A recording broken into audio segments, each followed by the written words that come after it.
So, a couple of days ago, I was tagged by ScouseCaspa, and it's for the Desert Island Discs tag, where you take 3 songs, 1 YouTube video, 1 book, 1 movie, and 1 personal item, with you when you're, shipwrecked on a desert island or something. So, I gave it a lot of thought, and the truth is that I'm not sure I know how to answer some of these. In fact, truth is I'm going to cheat on 1 or 2 of them. Now, I do have alternate answers, or at least I have one alternate answer, just in case the cheat doesn't take. But, we'll see. Let's just go for it. So, the 3 songs. Now, these were easy, really easy. First of all, my favorite band in the entire Western universe is Roxette. In fact, I have a Roxette tattoo. Check out those muscles, huh? Yeah, they're my favorite band ever in the entire Western universe. So the first 2 songs are by them. The first song is called Sleeping in My Car. Now, I adore this song like you wouldn't believe. It's just got a lot of action on it. It's a lot of fun. It's sure to boost my spirits. That's just all there is to it. It's a great song. If you don't like it, I'm sorry, you eat yellow snow. That's just all there is to it. That's actually, though, my second favorite song in the entire Western universe. My first favorite song is Fading Like a Flower, also by Roxette. Now, the reason why, because it's a very close race with these 2, but the reason why Fading Like a Flower beats Sleeping in My Car, even though Sleeping in My Car is, it's more my kind of music, really. Fading Like a Flower more accurately represents Roxette's style.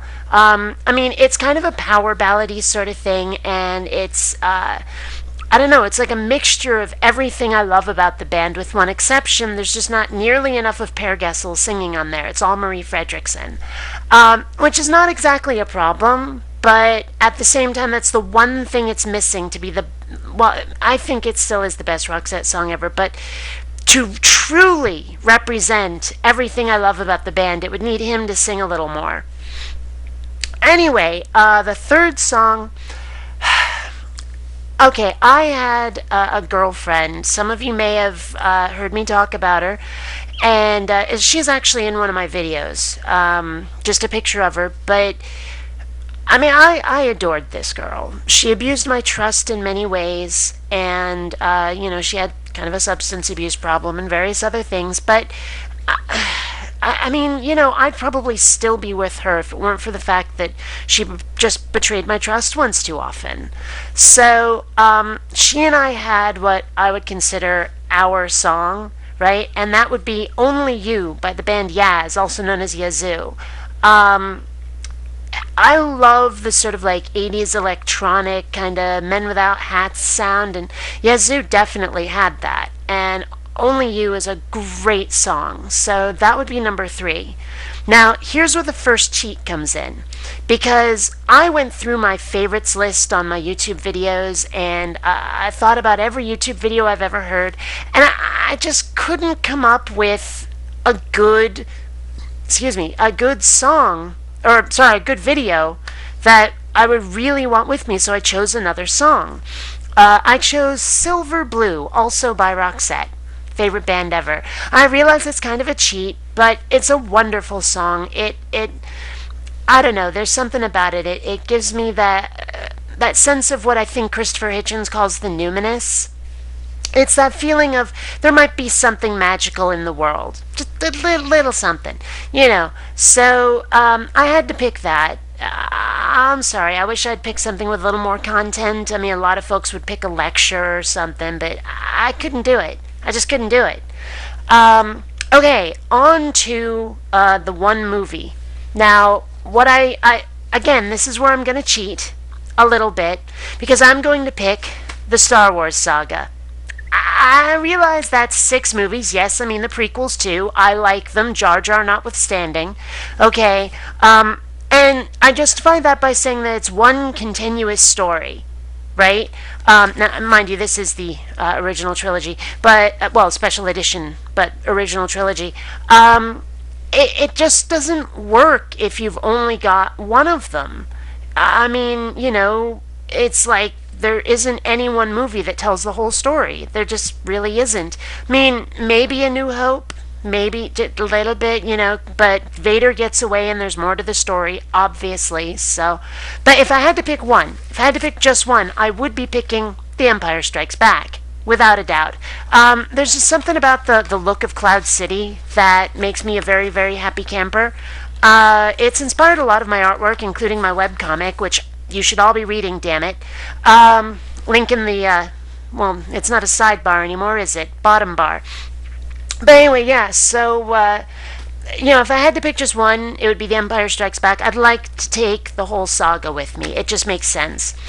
As for the one book, I have to pick Stranger in a Strange Land. Robert Heinlein. Yeah, it was backwards, whatever, mirror image. Anyway, so yeah, the thing about Stranger in a Strange Land is that when I was younger, I went from not really believing in much of anything, but wanting really hard to believe in magic. I mean, as you can tell, I grew up on Star Wars. I'm a big honkin' fan. I got the Rebel Alliance insignia on me, and, I picked all of that stuff. I mean, I wanted something like the Force to be real. I never really believed in a god. I never even really believed in the Force, but I tried. I tried as hard as I could. I wanted such things to be real. They're just, well, not.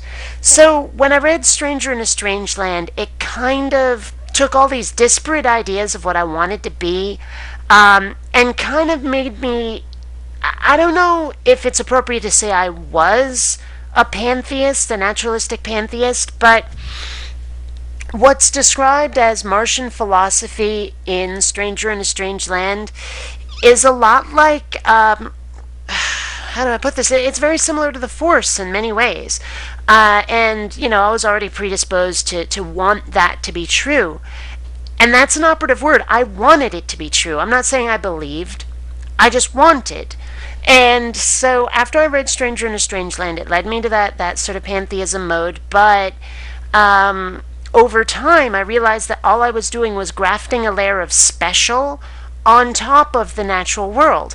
And so I stopped believing in that crap and just became a full-on atheist. And I just said believe. It's easier to say believe, but I never really believed. It was more like a really strong hope, almost like a birthday wish, blow out the candles, make a wish. I was wishing for that kind of truth. Anyway, yeah, so Stranger in Strange Land, great book. The only thing I don't like about it, there are 2 references in there to how apparently certain characters don't think homosexuality was okay, and obviously I'm not down with that. But other than that, really good book, worth reading, especially since it's one of Heinlein's few where he actually ends the damn book. I mean, so many of his books, they come to a finish, but it feels like a cheat. It's like, there'll be this big adventure at the very end of it, and then someone gets whacked on the head and they wake up in the hospital, end of book. It's like there wasn't really a true climax, and a lot of the old school sci-fi authors were like that. So yeah, this book has a genuine ending, and believe me when I say I appreciate that. Anyway, on to the personal item. Some of you will be familiar with Howie. Howie is my stuffed husky. When I was on my way to summer camp many, many years ago, little kid, I must have been like 9 or 10 maybe, my parents and I stopped at this place called the Teddy Bear Inn. It was between Vermont and Massachusetts where I was going. And, I mean, I've always had a thing for stuffed animals. I just think they're great. I have a ton of them in this apartment. And well, we stopped at this hotel because my parents knew that I would like it, that it was right up my alley, and they they would have teddy bears in every room in the hotel. It was like a bed and breakfast kind of thing. But there was also a shop where you could just buy stuffed animals, and Dad had promised me one, and so we get into the shop, and Dad gives me like a limit of like what, 15, 20 bucks, something like that. And I saw Howie on the shelf. And he was something like $10 more than Dad wanted to spend.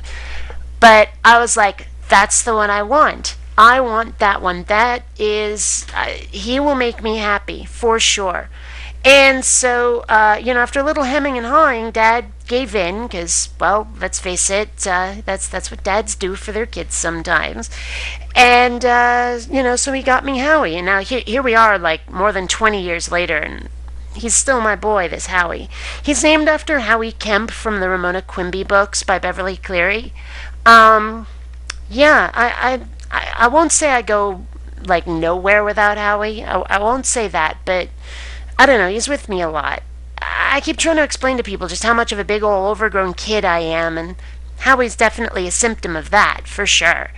So yeah, Howie comes with me to the desert island. That's pretty much it. I'm gonna tag people in the info bar. It's not a sidebar anymore, is it? But yeah, I'm gonna tag people in the info bar. I haven't actually figured out who yet, so go looking for your name. I'll write it down later. And that would be that. Have fun, my fellow mutants. See you later.